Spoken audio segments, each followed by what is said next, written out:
السلام عليكم رمضان مبارك أصحابتي الغالية ما أنت وحن دوني إن الوضع قصة آدي عجيبة رنتي قصتنا يا وحل الصوت بيحلق وخليفها عمر بن الخطاب رضي الله عنه هذا بقصتنا يا وحي دحمر في سد حبيل أول على يويل كلور دنيار قصتنا ما أنت رنتي وحي كبر دورنا وحيا بدن أن نرشينا ما أنت قضيعا أو أي كم تهي أمانة ذا أو أي كم تهي عن ماذا يسكن حريص هذا يبلغاتكم رنتي دحدنا صومالي آد أرمها سجود يعين هذا قصدنا أن مانت إني وضع وحن كفهم دونا أنا كنبر دونا عبرة بدنا كقاعدة دونا رنتي سيد وحيابها سيقومهم سيهين نرشينا أن كسر هذا قصدنا مانتها معلم ما كمده أيه وحي وصدق ويلي ولا لها دعوة قلت جينا أميركي مؤمنين توها عمر بن الخطاب الله رضي عنه كهذا وحين كدعوني ويلكي وحين كل هذا عمر وحن دعوت كنا هي ويلكن وحاولوا نجد لأبهاي عمر أيه وحو كتش سنيكي وحو كل محدود شعرتن أبوه نيكي أيه وحو كتش وبانو وحنا نيكي الجراء وحنا كل على جيل مقال ذا وحمالم علمها كم ذا جيل وبطاقي بيروا لها عرتن أبوه رنتي عروتنا أبوهنا وحاو قاضي دقة وحاو كله في جيلي ميت كميدا جيلي كميدا هاو كله في دقحي واو دنتي حتى نسيت أصلتها أنا وحن قاضي دقحي أيام كله في أضيقي نسيدي أيو كل دنتي هذا عمر بن الخطاب أيا كوري وحلو قاضي دونا دي القصاصة نيكا أيا وحاو كل جوابه dabcan amiir waan ogolahay inaad igu qaadid dilka qisaasta laakiin maalin dhaweedo aabahay ay u dhintay ayaa waxa uu ka tagay dhaxal aad u badan dhaxalkaas ayaan doonayaa walaalkayga iga yaraa si uu uga kala lumin inaan u soo tartiibiyo dhaxalkaas oo aan u soo habeeyo markaa ka bacdi idil iguna fuli qisaasta waxaan doonayaa muddo 3 cisho ah hadaba Umar bin Khattab ayaa dib waxa uu weydiiyay yaa ka damiinanaya oo kaasi mas'uuliyiinta aad maqan tahay waxa uu eegay goobtii dadkii joogay dhammaan indhahooda ayuu la raacay waxaana uu ku taagay mid kamid ah meeshii qof taagna kaasoo ahaa asxaabigii weynaaye lagu magacaabay Abu Dar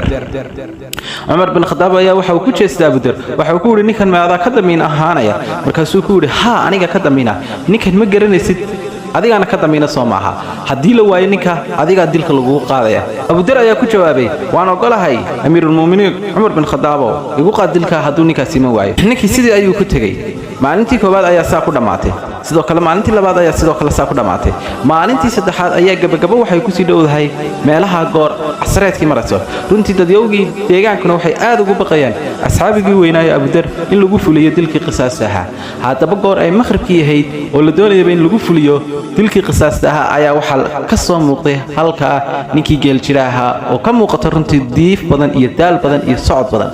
maalinkii saddexaad ugu dambeyn ninkii waa u yimid Umar bin Khattab oo markiiba aad ula yaabay ninkan uu balanka uu fuliyay ayaa waxa uu ku yiri fursad waxaad u haysatay inaad baxsatid maxaa ku soo celiyay ninkii ayaa waxa uu ku jawaabay waxaan ka baqayaa in la idhaahdo dadyowga muslimkii balanta ma oofiyaan oo waa dad isqiyaama taas ayaan ka baqayay Umar bin Khattab wali yaaban ayaa waxa uu ku jeestay asxaabigii weynaayo Abu Dar waxaana uu weydiiyay asxaabiyow maxaad u damiinatay ninkan aanad garanayn حتى هدو بحسن لهانا هذه لغو قدار لها وحاولي وحان كبقي إن تدك مسلمين تآ لا يرى هذا إسكمنا نحرسان خيرنا إسكما سمايان تاسا يان كبقي رنتي سدح دي ويل أو قوبت التاقنا أو يقونا رهانتي لا يابي قصة ماشان سأولح سعوتها أيا يقنا وحي لهذا وان عفيني وإلهي درتي أيان كو عفيني نكا آبها يدلي عمر ayaa dib hadan u soo jeestay waxa uu weydiiyay su'aal degdeg ah oo inuu maxaad u cafiseen ninka lagu qitaalayba soo noqdayba waxay yiraahdeen annaguna waxaan ka baqanay in ummadda muslimiintu la idhaahdo waa dad aan isku naxariisan oo iscafin ayaan ka baqanay runtii hadaba qisadii aad ka cajiibkay saasi ku soo dhamaatay maxaynu ka baranaa hadaba qisadan waxaan ka baranaa inuu cafisku yahay shay aad u qaali ah maanta bulshadeena Soomaaliyeed waxaad arkaysaa nin koodhanaya 2 sano ka hor buu ninkaas wax iga sheegay oo runtii baraheena YouTube-ka waxaad ku arkaysaa dadyow iska cabanaya dhibaatooyin hore iskugu geysteen dib ugu soo gacanaya oo leh berigaas wax igu sameeyay berigaas wax iga sheegay runtii muddada ka soo wareegtana ciyaar maaha waa 2 sano wax ka badan ba aad ayuu noogu yar yahay cafisku isku naxariis la'aantuna aad ayay noogu badanto maanta dilalka dhexdeena ka dhacaya aad ayuu badan yihiin dilalka aan inaba caadahayn ayaa run ahaantii ka dhacaya ballantuna maanta aad ayay u fududahay waxaad arkaysaa nin dhan oo qurbaha jooga oo inaan ballan ugu qaaday oo koodhanaya waan ku mehersanayaan baan ku guursanayaan baan ku dejinaya oo runtii maantana ballantii ay aad u fudan tahay laba qof ayaa maanta ballamaya waxbay ku ballamayaan maanta labadii qof ballantii qof oofinayaaba kuma jiro runtii arrimahaasi dhexdeena aad ayay ugu dayacan yihiin waana waxyaabaha ay tahay